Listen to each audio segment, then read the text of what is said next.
न काला धन आया, न 15 लाख रुपए मिले। वापस आना तो छोड़ो, उल्टे विदेशों में काला धन बढ़ गया है कि कुछ लोगों की नजरों में अंधभक्ति अब देशभक्ति में बदल चुकी है। जब बिना सोचे समझे नोटबंदी की जा सकती है, जीएसटी लागू किया जा सकता है, तो फिर ये क्यों नहीं हो सकता? ये भी हो सकता है।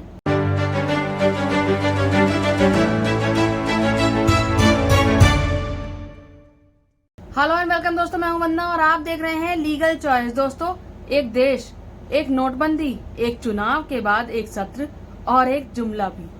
जब से कुछ लोगों ने अंधभक्ति को ही देशभक्ति मान लिया है, तब से राजनीति में बिना सर पैर की बातें कुछ ज्यादा ही बढ़ चढ़कर बोल रही हैं।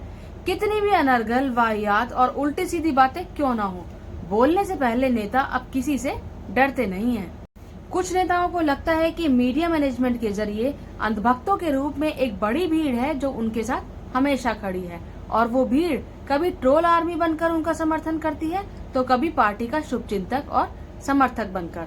आपको याद होगा कि कुछ वर्ष पहले जब हमारे माननीय ने 15 लाख रुपए हर एक के अकाउंट में यूं ही आ जाने का शिगुफा छोड़ा था, तो उस समय बहुत से लोगों ने उस वादे पर इतना भरोसा कर लिया था कि उन्होंने न केवल आंख बंद करके वोट दिए, बल्कि एक पार्टी विशेष की ट्रोल आर्मी बनकर प्रोपेगेंडा टीम का हिस्सा बनकर रह गए। हिंदुस्तान के एक एक गरीब आदमी को मुफ्त में 15-20 लाख रुपए भी मिल जाएगा।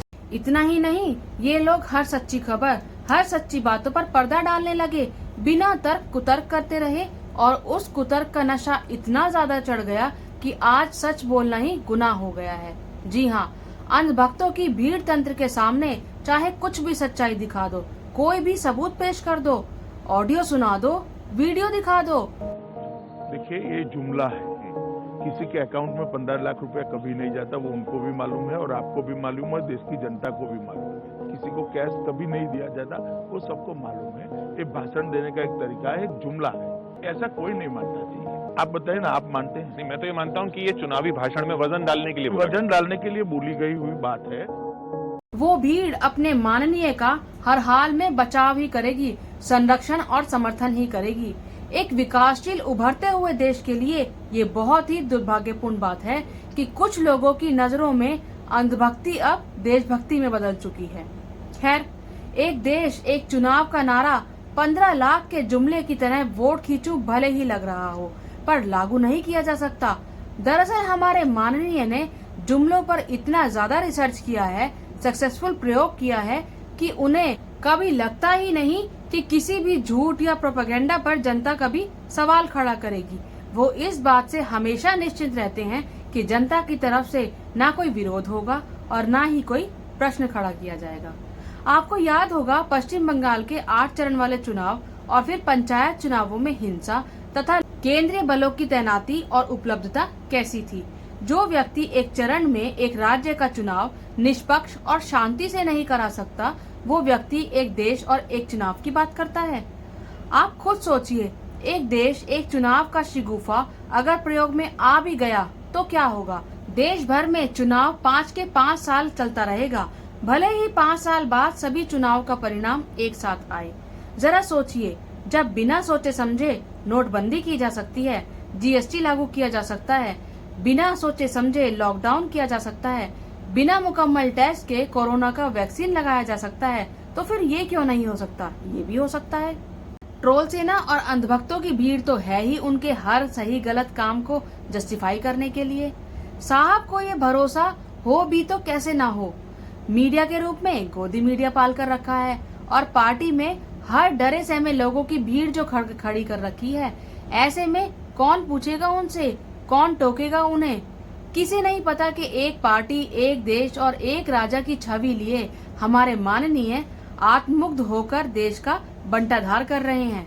मुझे लगता है कि एक देश एक चुनाव जैसी बात बिना फायदे के नहीं कही गई होगी, ठीक वैसे ही जैसे 15 लाख वाले जुमले बिना वजह नहीं फेंके गए थे। दरअसल यहाँ भी सिर्फ कहने में ही फायदा है, करने के लिए तो कुछ है ही नहीं। आपको याद होगा कि चुनाव के वक्त 15 लाख मिलना कितना आसान लग रहा था। प्रचार तंत्र इतना मजबूती से काम कर रहा था कि उस वक्त ऐसा लग रहा था कि माननीय जैसे ही पीएम की कुर्सी पर बैठेंगे, काला धन पकड़ पकड़ कर भारत में वापस ले आएंगे। और ये सब इतना तेज होगा कि मात्र 100 दिन में ही सब डन हो जाएगा। लेकिन हुआ क्या? लगभग 10 साल बीत गए, अब तक कुछ नहीं हुआ। न काला धन आया, न 15 लाख रुपए मिले, किसी को कुछ नहीं मिला। काला धन वापस आना तो छोड़ो, उल्टे विदेशों में काला धन बढ़ गया है। ऐसे में साहब के वादों का क्या ही भरोसा किया जाए। साहब को प्रोपेगेंडा फैलाना था, झूठ और जुमलों की बुनियाद पर वोट लेना था, जो उन्होंने लिया और राजनीति की। अब आप सोचिए कि आपके इतने समझदार और ज्ञानी होने के बावजूद साहब ने 15 लाख देने के नाम पर राजनीति कैसे कर दी। अब उसकी जांच परख कौन करेगा? उसकी जरूरत किसे है? किसके पास इतनी फुर्सत और पावर है जो उन बातों को उभारेगा? कौन इतना खाली है जो भारी भरकम प्रोपेगेंडा को एक्सपोज करेगा? जिसको वोट की जरूरत थी उसने जनता को जुमला फेंककर मूर्ख बनाया और वोट ले लिया। उसे वोट की जरूरत थी तो नोट की बात कर दी। अब जब उसकी जरूरत पूरी हो गई तो कहाँ का काला धन और कहाँ के 15 लाख। दोस्तों, आजकल यही हो रहा है। कहीं पे निगाहें, कहीं पे निशाना। बेगानी शादी में अब्दुल्ला दीवाना। किसको याद है कि माननीय ने 2014 और 2019 में क्या वादा किया था? कितना वादा पूरा हुआ और कितने वादों पर आज तक कभी चर्चा भी नहीं हुई। खैर, ये बात तो पुरानी हो गई है। अगर आपको कभी लगे कि नोटबंदी हो सकती है तो एक देश एक चुनाव क्यों नहीं हो सकता? तो ये वैसे ही है जैसे कि नोटबंदी की कीमत पूरे देश ने चुकाई थी। अर्थव्यवस्था की जो कमर टूटी थी, रीढ़ की हड्डी जो टूटी थी, आज तक ठीक नहीं हुई। वैसे ही देश को उसकी कीमत चुकानी पड़ेगी। भले ही ये बात लोगों को आज समझ में आए या कल, मगर एक न एक दिन तो लोगों की आंखें खुलेंगी और कभी न कभी तो सच्चाई सामने आएगी। होगा ये कि लोग चाहे भूख से मरे, चाहे महंगाई और बेरोजगारी से, हमारे माननीय को सिर्फ वोट चाहिए, सिर्फ वोट। जमीन पर कुछ हो या ना हो, टीवी और अखबारों में विकास होता हुआ दिखाया जाता रहेगा। इसे ही आंखों में धूल झोंकना बोल सकते हैं। ये सरकार आप ही से टैक्स वसूल कर आप ही को हर महीने बताती रहेगी कि टैक्स वसूली बढ़ गई है, इसीलिए आप खुश रहिए। सरकारी खजाने में खूब टैक्स का पैसा आ रहा है, आप बस इसी बात से खुश रहिए। जहाँ तक गलतफहमी की बात है तो वो नोटबंदी से भी हुई थी। सवाल ये है कि जब उससे लोगों ने कोई सीख नहीं ली तो कैसे उम्मीद की जाए कि आगे उन्हें कभी कोई सीख मिलेगी। मीडिया और कलम पर पहरा है। जो बोलने वाले लोग हैं, जो आवाज उठाने वाले नेता हैं, पत्रकार हैं, चैनल हैं, उन पर ईडी, सीबीआई का डर है, पहरा है। सच को एक दीवार खड़ी करके रोक दिया गया है। बहुमत की सरकार है, मीडिया कब्जे में है। ट्रोल आर्मी को लगता है कि अंधभक्ति ही देशभक्ति है, लेकिन ये बहुमत सत्य के प्रयोग पर तो मिला नहीं था। जुमलों और झूठे वादों की झड़ी लगा दी गई थी उस वक्त। अब जब झूठे वादों और जुमले की बुनियाद पर उन्हें बहुमत मिला था तो जाहिर सी बात है उन्हीं झूठे वादों, जुमलों और प्रोपेगेंडा का सहारा लेकर वह इसे जस्टिफाई भी करते रहेंगे। सत्य का प्रयोग कौन करेगा? कौन सच्चाई का पता लगाएगा और कौन किसको क्या बताएगा? आने वाले चुनाव भी सत्य की बुनियाद पर जनता के मुद्दों पर नहीं लड़े जाएंगे। नेताओं को मालूम है कि जनता की नब्ज कैसे पकड़नी है। नेता शुरू से ही a+b का whole square = a² + b² + 2ab करते आए हैं और यही आज की राजनीति के सिलेबस में पढ़ाया जाता है। ताज्जुब की बात है कि लोग भी इसे खूब मस्ती से पढ़ रहे हैं। बहुमत मिलने के बाद कोई कहे कि उसमें 2ab एक्स्ट्रा होता है तो मानिए या मत मानिए, बहुमत की ताकत कुछ भी कर सकती है, करा सकती है, कुछ भी मनवा सकती है। ऊपर से एंटायर पॉलिटिकल साइंस में डिग्री है तो कुछ भी असंभव नहीं है। फलाने हैं तो मुमकिन है, ये बात तो उनकी ट्रोल आर्मी खुद करती रहती है।